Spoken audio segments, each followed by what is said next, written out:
Happy Friday, Andy, and thank you for joining me. I wanted to do this for some time, and more than anything, I keep having my clients ask me, look, the real estate market is booming, and obviously a lot of what I post about is the residential market, but there's always these clients that are asking, hey, what's happening in the commercial market? Because you and I both know they're apples and oranges, and they don't necessarily always correlate on the same path. And there's also a lot to commercial real estate. It's not just one sector. And you have been such a great resource for us over the years. You and I originally met through Tim Owens, through Life Lounge, which is an exclusive networking group that really we've been trying to just raise the bar with, being those resources for our partners. But also we were on the San Diego Global Investment Forum. You moderated the panel, and I think we had some cool people. We had Alan Nevin, Eddie Chang on there. Can you believe that was 2 years ago? Which is crazy. I think October, it was 2 years. But more than anything, you are a wealth of knowledge, and rather be selfish and have it all just for me calling you, I thought, why not make this more of a dialogue that I could then share with my clients? And we are on live, Facebook Live, so we might have some questions as well that we'll be able to address towards the end.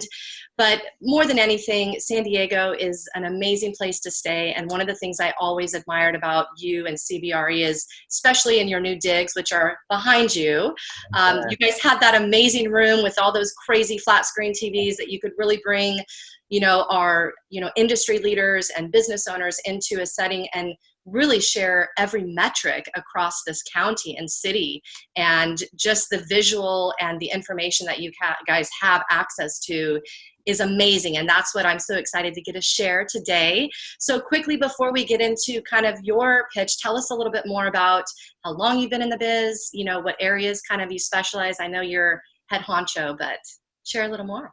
Well, first, thank you for the opportunity. It's good to see you, even though it's virtually. Thank you for the opportunity to come and chat with you and present really some of the very unique, exciting things that we certainly have known in San Diego, but others may not be as clear on all the fundamentals that are really happening in our market that I think are going to be game changers, not only for us, but when you look at the whole global environment. So thank you for the time. Happy to be here. By way of background, Andy Ewald. This will be my almost 22nd year in commercial real estate. For those of you that don't know CBRE, I'm sure after this call you'll see their name on every single sign or building throughout San Diego. We are the largest commercial real estate company in the world with over 110,000 employees, almost 550 global offices. And we are Fortune, I believe, 122. So we're big. I'm not saying that to kind of beat my own chest, but the reason why I choose to work here is because we're really unique in how we advise clients, because we leverage data and information across a variety of sectors of business or service types, locally, nationally, and globally, to basically allow our clients to have a different and better set of information and make strategic choices. Right. To get a little bit more granular, I lead a team of 6 here in San Diego. We are 100% focused on occupier services. So basically think of our team as in-house consultants to CEOs, CFOs, COOs to help make strategic decisions for their businesses. Mm-hmm. Ultimately, we find space as one of those facets, but there's a lot that goes into it when we think about portfolios and management and construction and kind of ongoing, services that allow a business not only to function, but to allow their people and employees and culture to be really thriving. Because you guys had technology too that you could determine down to even like what their gas and vehicle costs were going to be based on the geographic location. I mean, the technology you guys have access to is phenomenal. Yeah, so we, I think real estate in our business is becoming really a technology and data platform. And with the evolution that we've seen over just the last 5 years, CBRE's invested heavily. So we've put probably about $1 billion as an organization into new technologies that allow us to track labor, track commute, understand space studies, so that we can kind of give those nuggets of information to our clients. But it's really exciting because you start to gather the data, and now you start to just understand the story that comes from the data set. Right. So again, our team is 100% focused. We represent startup entrepreneurs. We deal with local companies, and we manage a number of very large global portfolios of clients. So we really have a neat perspective on, grassroots San Diego, what's happening across the world, which really gives us an interesting, perspective. I kind of tend to joke on the occupier or tenant rep services. The fun thing about our business is that everybody works for a company, right? So in theory, it might be a janitor or a CEO, but those are the people that we're engaged with when you really think about how our two worlds connect. Without businesses, there's nothing. Without businesses, there's not new developments. Without businesses, you don't have venture capital. Without businesses, you don't have growth in labor that's driving demand in the residential sector. So really, I think, as businesses and tenants and cycle go, really it has a bigger effect on almost everything that happens in a given community. If there's no thriving businesses or disruptive technologies or large anchor corporations, there really is nothing. So it's exciting for me and my team, and happy to be here with you to kind of share all those nuggets of information for you. Yeah, and one of the things that I know we share to this day, because what we're finding, I'm Pacific Sotheby's International Realty, and we still have a lot of referrals and, second home buyers and people coming to our market here in Southern California shopping. But the difference is they're shopping the entire coastline. So when they're coming to San Diego, they're looking in Laguna Beach, they're looking in Malibu, they're going to Carmel, Montecito, all of those areas. And so some of the data that you've shared with me over the years, we include in their buyer packet, because we're also selling San Diego, and we're selling the confidence of what San Diego provides to owning a home here and having all of that confidence and security to know that our future is very bright. Yeah. And so that's, I think, so critical now in how we're, showing our properties. It's not just selling the lifestyle and selling these amazing homes, but it's also now selling our city, and why San Diego should be your investment over other areas in Southern California. So I'm excited to get into what you have to share, because I think that's going to really help so many people understand why they can feel a little bit at ease. And I keep saying, I think our greatest problem is going to be keeping San Diego quiet from a housing perspective. Yeah. But I'll be curious. Yeah, and I know you're going to speak to some of those businesses that are, signing leases, and some of those kind of jobs that are going to be on the horizon that, again, will just help fuel both sides of our economy. Yeah, I think San Diego is a sleepy little beach town is gone. So that attitude, we're beneficial, and we're well aware of how beautiful our coastline is, and we got great weather, but chicken or the egg, right? But what was lacking up until, I'd say, probably about 4 or 5 years ago, was really a lot of that kind of tenant activity backbone that makes us, we love being here, and we love the environment that we have. But from a business or a growth sector, if you don't have that infrastructure of high growth, interesting, dynamic companies that, attract labor, attract venture capital, go through their process where they exit, and I call it kind of the dandelion effect, where then they sprinkle out new people, labor, and or money to seed new growth. I mean, all those things have started to happen, really dynamically as of just very recent. So I think even amidst a global pandemic, there's some really interesting things happening in San Diego that I feel very confident in knowing that it'll help us not only to weather the storm, but to rebound with a vengeance. I think about a COVID environment. If you're in the Bay Area or Seattle, and you're on public transportation going into a 70-story high-rise downtown, why would you not want to be in a suburban environment where you and your family are enjoying life and find that balance between work and life. So, and when you don't have to be in the office, which I know you're going to speak to, why not have this lifestyle and the beach? Because there is something very therapeutic, and those of us that live here for a reason and feel that energy and that healing power that our waters and just our overall, scenery gives us. Yeah. Well, good. I'll go into my deck. And again, if there's questions, feel free to chime in. I'm going to share screen and I'll just give you kind of some high level thoughts. Does that sound good, Amber? Yes, I did get a question from Kimberly Cole. Thank you, Kimberly, which I know you're going to speak to. She was just saying, can you confirm Apple's going into the J. Paul project, the summit in Rancho Bernardo? Apple has signed 500,000 square feet at J. Paul in Rancho Bernardo. Apple has also signed 500,000 square feet just down the street from P.F. Chang's in UTC. Nice. So, I mean, really, when I talk with people, this Apple effect is a huge component. And then the history of how we got there is kind of interesting. And if you go back, San Diego has predominantly been a heavy hardware town, which is where Qualcomm began its success. Viasat grabbed its success. Right. And if you think about the defense related and military presence that we've had here, that over time has evolved into stuff, hardware, missiles, Navy ships. Qualcomm was incredibly successful in chip manufacturing and semiconductors, which have evolved over time. What we lacked was the software component, right? And again, I think the whole world has evolved into a software type of world over the course of the last 10 years. But San Diego didn't really have that until, likely the last, 2 or 3 years. I can recall talking to our Bay Area partners or our Seattle partners or Chicago partners saying, why wouldn't you bring your software company to San Diego? I mean, you could have rents that are 30% less, housing prices, for the most part are, well below some of those other core markets.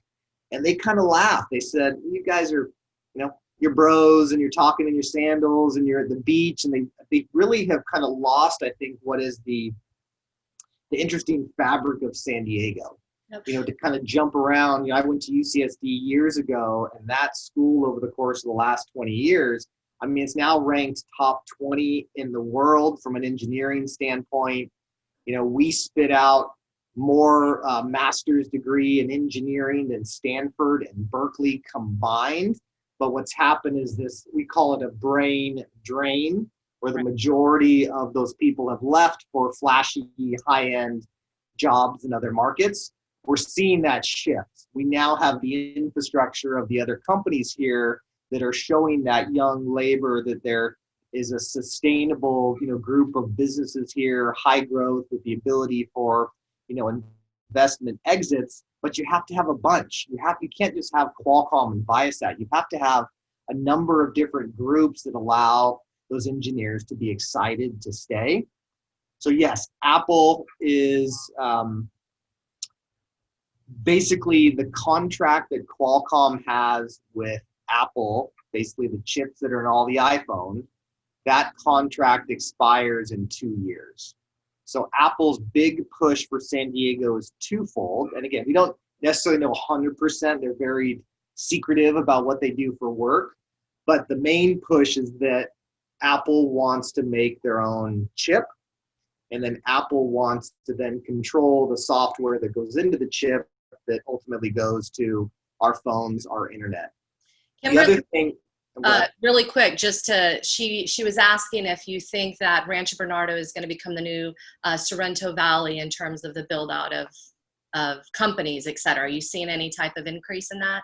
Well, I think, Rancho Bernardo has always been an exciting place for corporate headquarters, right? As land was sparse and central, you've seen the likes of Sony, HP, you had Bridgepoint Education there for a while. You've got General Atomics. So in our mind, Rancho Bernardo has always been a hot spot. I think Apple's commitment there is going to take it to a place that it hasn't been before. And the reason they went to J. Paul is that J. Paul has the ability to build almost another couple million square feet on site. So Apple, there's rumors that they've we know they've already inked about 1 million square feet, which translates to probably about 3,000 jobs. That's what I was going to ask. Okay. but there's rumors that they might be floating out the new requirement for another 750,000 square feet, so another couple thousand jobs.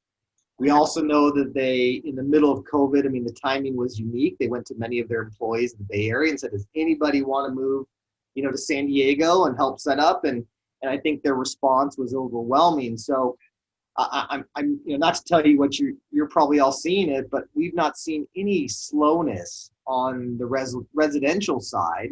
Money's cheap, yes, but this labor that's choosing where they want to be from an operational standpoint, I think is going to be a very interesting dynamic. It's going to benefit all of San Diego, but certainly specifically Rancho Bernardo and kind of the central markets around, UTC.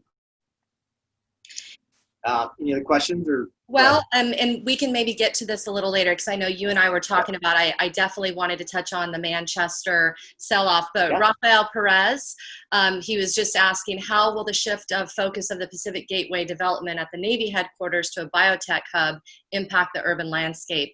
And that's probably also in that update that I wanted from GAFCON and the Seaport Village too, that we can either save that for the end if you want to get through your slides, or you let me know how you want to address that. We can chat about it now while it's top of mind. I mean, I think if you 9 months ago, you would have heard a very large sucking sound in downtown. I mean, but then going back 5 years, we actually saw a massive amount of influx into the downtown market. Union Tribune moved downtown. You had tons of activity of software types of companies at Diamond View, for example, which is in the corner of the Padres Park. We had exciting companies like Mytech, which is the visual kind of cash checking operator, move their headquarters downtown. And then you start to see kind of some interesting redevelopments of live, work, play, mixed use sites, right? So the first one was basically Horton Plaza, and that was interesting for the developer because you could basically take the old Nordstrom's and the Macy's, that large footprint, and expand that to be 1 million plus square feet, big floor plates, physical property that we don't have here. But the metric that's interesting is really, the labor when you think about it. And this kind of, I think, comes back to what will be an interesting shift for downtown. When I went to UCSD, we lived in Pacific Beach, we lived in Mission Beach, and you're seeing a migration of millennials after college, where I shouldn't say the majority of them, a heavy percentage of downtown residents are millennials. 20% don't even have cars. They want live, work, play. And it was. We have the largest percentage of millennials in the state in San Diego. We have the largest percentage of millennials in the nation. The nation. Year over year, compounding at a rate that's exciting, and it makes sense. Cool place to go to college, great educational institutions. But you got 3 major colleges, between USD, UCSD, and San Diego State within, 15 minutes of each other, right? And then to see what Cal State San Marcos is doing up north. I mean, so those fundamentals are great. And then you're seeing, again, you've seen a massive influx in millennials into downtown that wanted mixed use. The challenge we have with downtown is that when you get married and you're thinking about kids, the infrastructure of schools is very lacking. So our migration pattern takes us where? To the suburbs, right? You go north, you go to Carmel Valley, you go east, you go up to Carlsbad.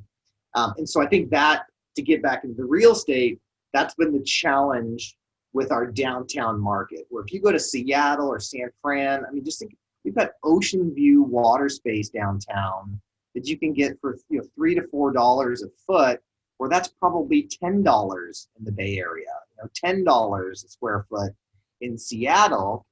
And the interesting thing is, and we'll use Apple for example, Horton Plaza thought they'd land a big fish.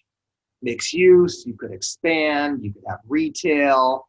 And the challenge for Apple is that when they looked at their software engineers and their hardware developers, that 24-year-old kid out of college, that's not who they want. That's why Rancho Bernardo is interesting, because they're looking for engineers that are 30 to 40. They've worked at BAE, they've worked at Northrop Grumman, They have some type of an engineering stable background working with, the Qualcomms of the world, and they feel they can bring them into their Apple fold without having to teach them the entire ropes. Right, so that's been part of the challenge with downtown. So you've got a pretty big block of space. The vacancy in downtown San Diego is probably the largest in all of San Diego County for that reason. But the Manchester project is a game changer, right? When we look at, I'm going to just kind of shift around because I think it tells kind of an interesting story, right? This is kind of our venture capital, right? So traditionally being a hardware technology market, the life science sector in San Diego has by far outblossomed any other business, right? It's big money. We've got an incredible amount of resources that come out of UCSD that are driving innovation. We are, I believe, the largest NIH, which is National Institute of Health. We receive the most amount of funding than our other major markets, which is basically Boston, Seattle, and San Francisco. And then we're really number 2, kind of depending what metric you use as it relates to overall venture capital and growth of companies. So Torrey Pines, there's no space in Torrey Pines, Right. And the rents for life science in Torrey Pines are reaching upwards of $550 triple net. So if you gross up those numbers, they're close to about $7-8 a foot. So what happened now is with low vacancy in Torrey Pines specifically, you've had businesses that branch out. UTC now has a number of different life science companies. Alexandria Development has really been the leader in redoing some incredible, real estate on Campus Point. And now they've maxed out UTC. So now you have life science bleeding into Sorrento Mesa, Sorrento Valley.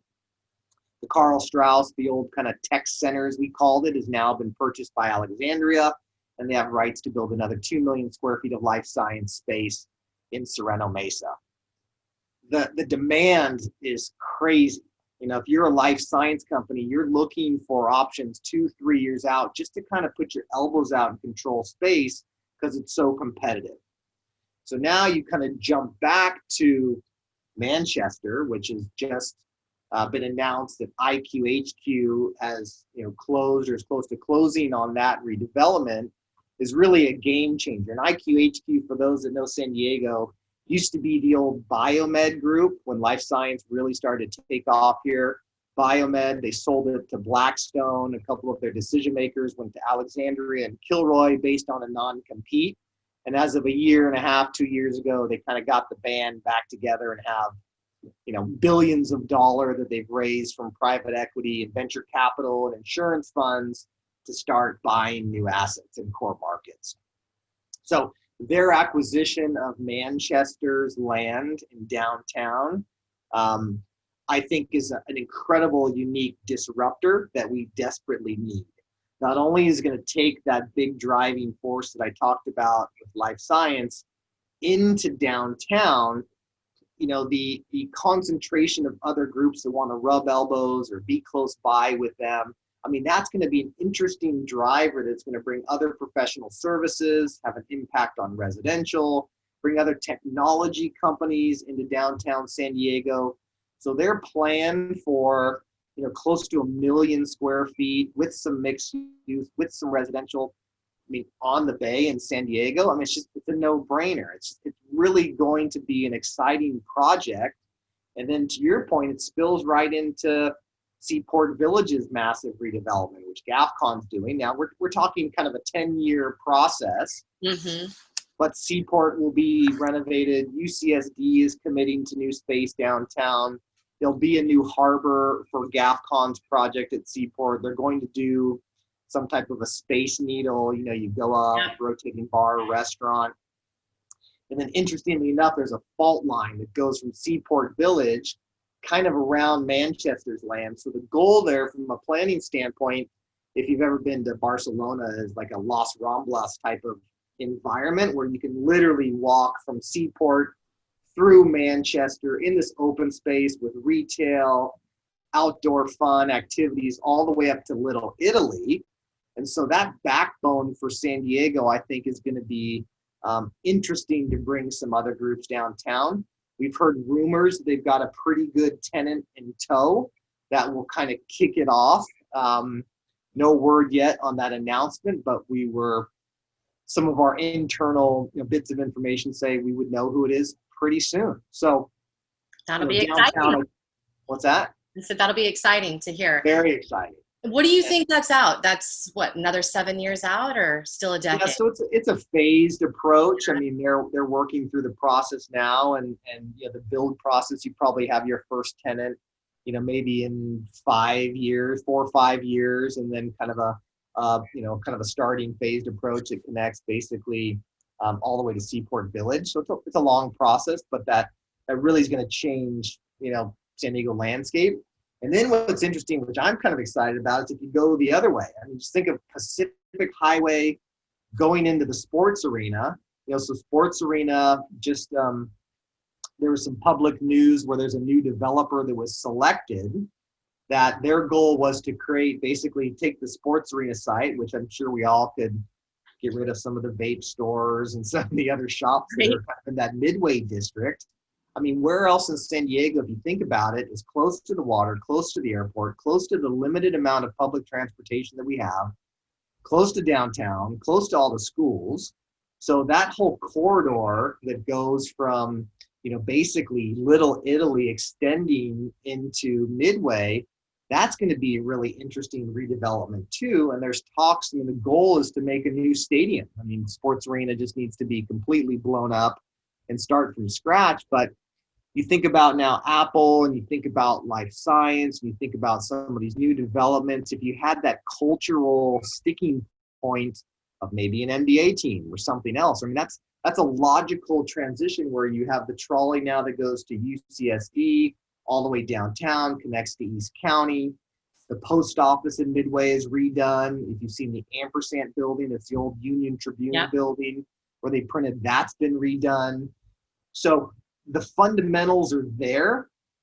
I think this Apple effect and the Manchester redevelopment effect is really, in my mind, what kind of catapults San Diego out of not only a pre-COVID, stepson approach to Orange County or the Bay Area, but really to have people realize that, our market is really dynamic and interesting, going forward. Cool. Well, we're getting close to our time to keep this short and sweet, but I know you've got some other cool stuff that I want to make sure you get to.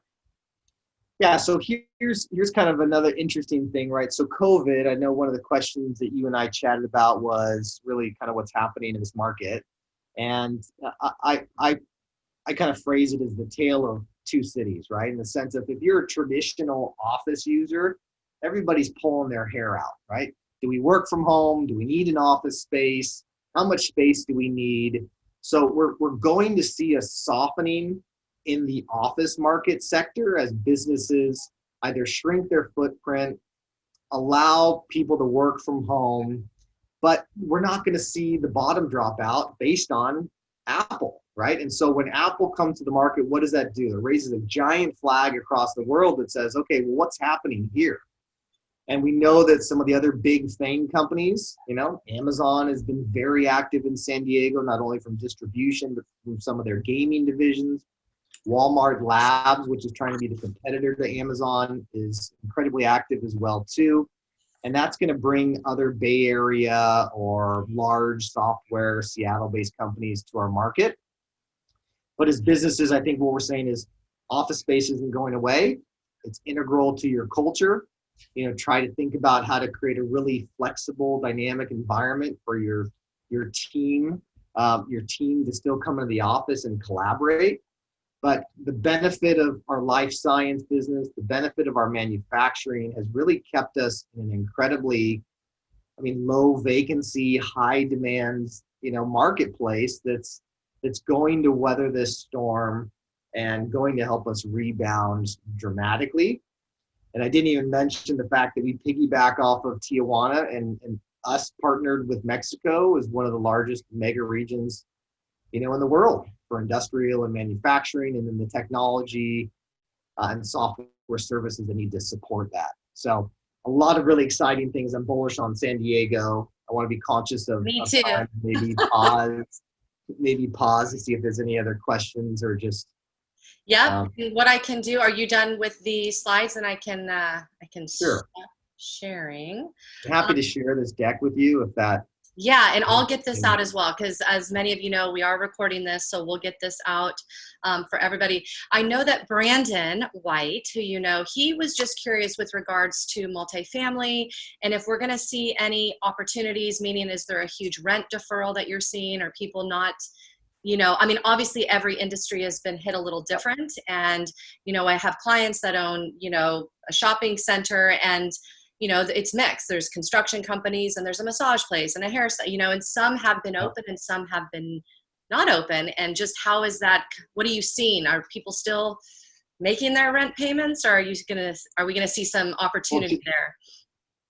Yeah, so we didn't even talk about retail. I mean, retail's crushed. I mean, there's no line that it's going to take probably 3 years for retail to really come back.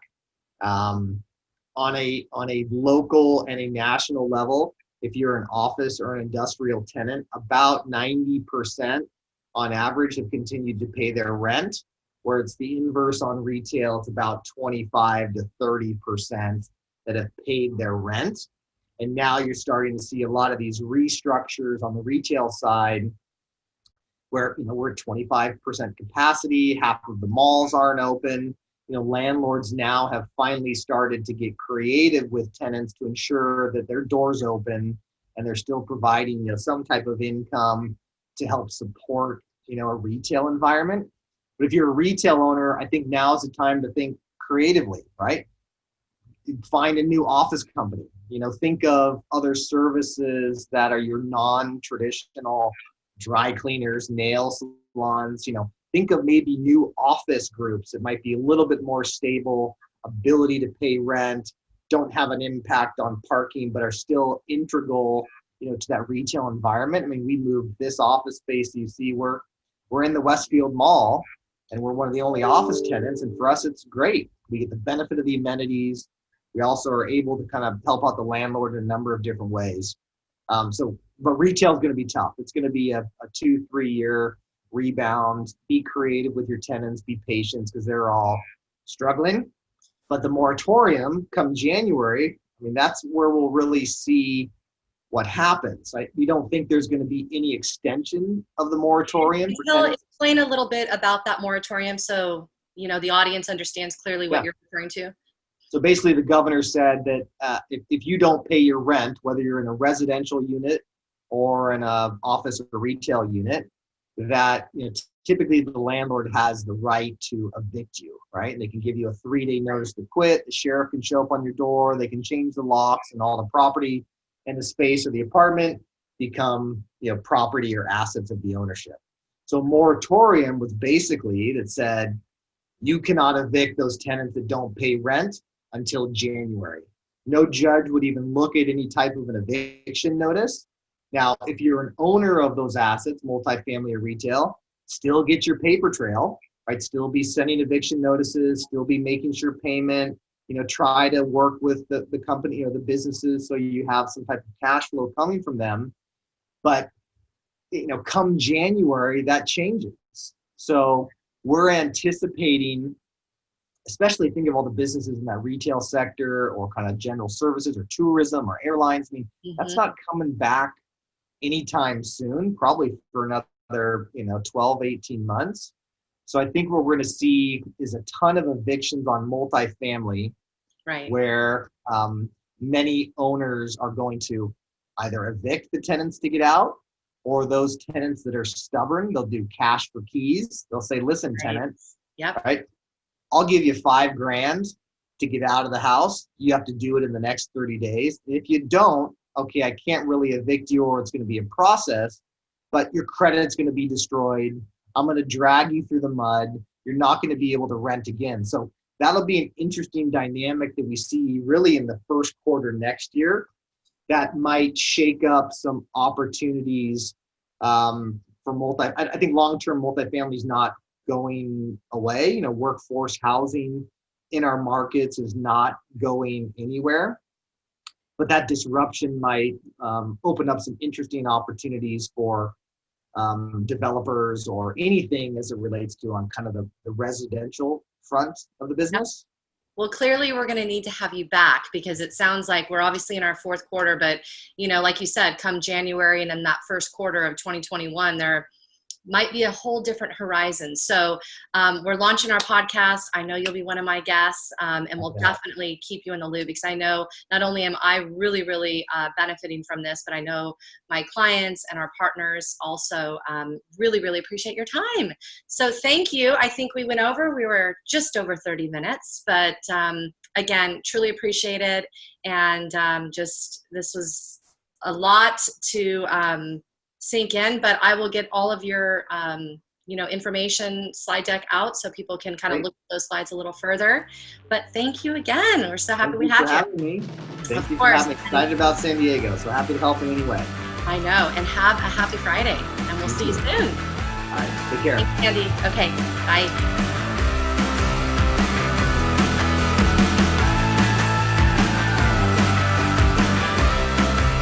Hey, be sure to like and subscribe to our channel. If you haven't yet checked out our most recent video, check it out here, and be sure to check out our recommended video that we think you'll like best. Ciao, ciao for now.